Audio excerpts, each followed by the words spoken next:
Hello friends, welcome to the King YouTube channel. Meghan's blunt reaction to the King's kindness has caught some attention. It's not hard to see why people are saying that King Charles has been quite lenient and soft regarding Harry and Meghan's actions, which many believe are out of line. So far, King Charles hasn't taken any formal steps to address their behavior, but Meghan seems to be ignoring his goodwill. Before diving into that, let's chat about something lighter. Isn't this time of year perfect for a vacation? Especially for those of us in the UK, as we're in the middle of summer. What's even more interesting is that the royal family also takes a break around this time. They always head to their favorite spot, a cherished destination they've loved for over a century. The residence was originally built as a retreat for Queen Victoria and Prince Albert, who both adored the stunning landscapes of Scotland. It's a place so beautiful that it feels like a whole different world where your worries just seem to melt away. That's how peaceful it is. But here's something interesting. Every year, there's always a big discussion about who will be invited and who won't. This was usually the time when our late monarch, Queen Elizabeth II, would decide the guest list, plan what to talk about with them, and handle other details.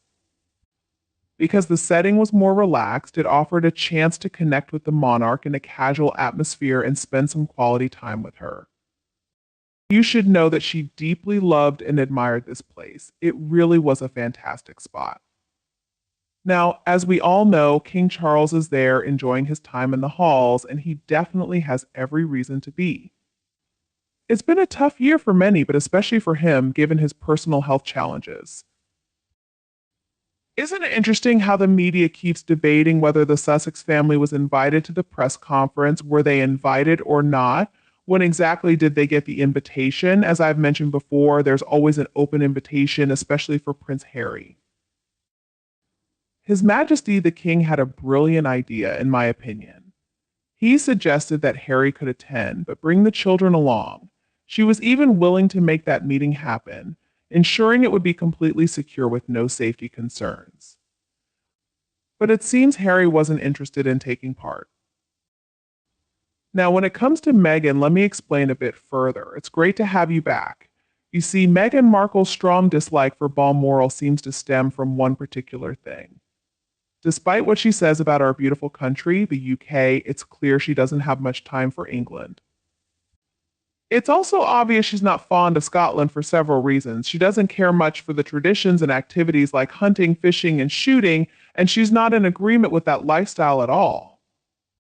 On top of everything, Meghan can't stand the presence of midges, which only makes things worse. She's simply not interested in any of it, and this information comes from a reliable source. Meghan doesn't enjoy vacations that don't feel like a true escape.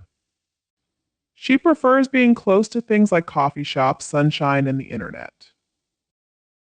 Here's where it gets even more interesting. Harry actually enjoys that world. Do you think Harry now regrets his choices, resents Meghan, and wants to return to the palace? If you agree, comment number 1.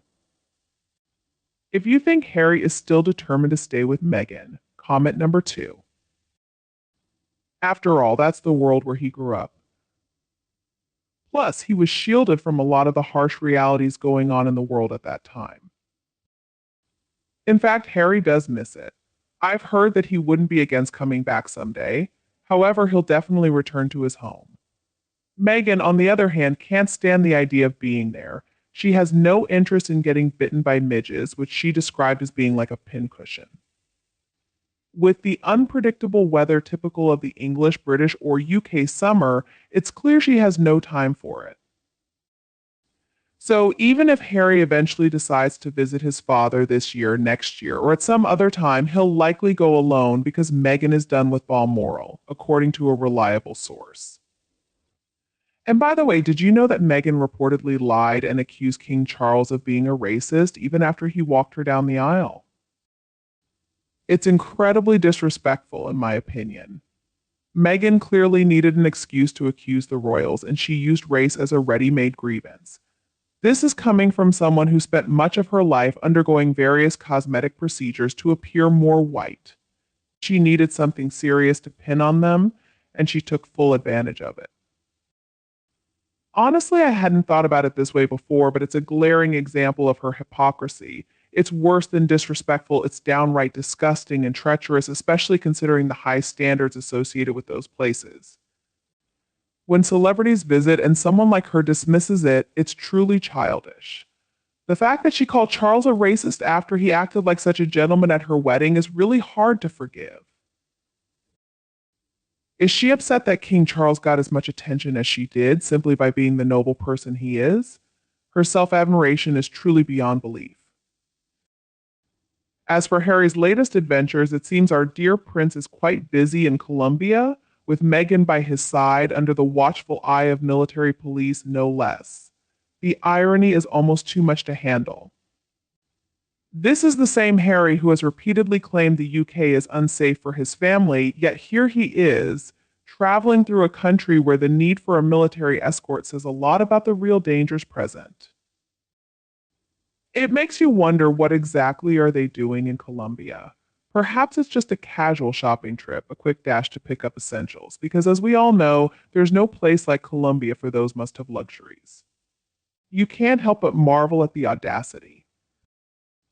While Harry raises alarms about the dangers in the UK, a country with some of the best security in the world, he seems perfectly comfortable in a place known for more, let's say, adventurous risks.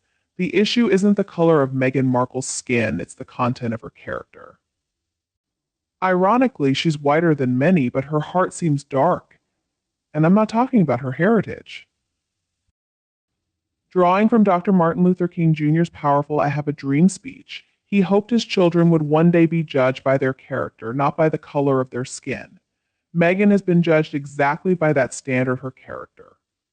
Her skin color only stood out against the white of her wedding gown. We even threw a party for her and Harry's wedding buffet, champagne the works. What a silly lady. The real shock, though, was the behavior of the wedding guests. But the most important thing is Meghan's actions, her lies and deceit. Her rudeness and disgusting actions are what stand out. She isn't dark-skinned, but she plays up her complexion when it fits her narrative. As the narcissist she is, she loved the attention. It was obvious she basked in it.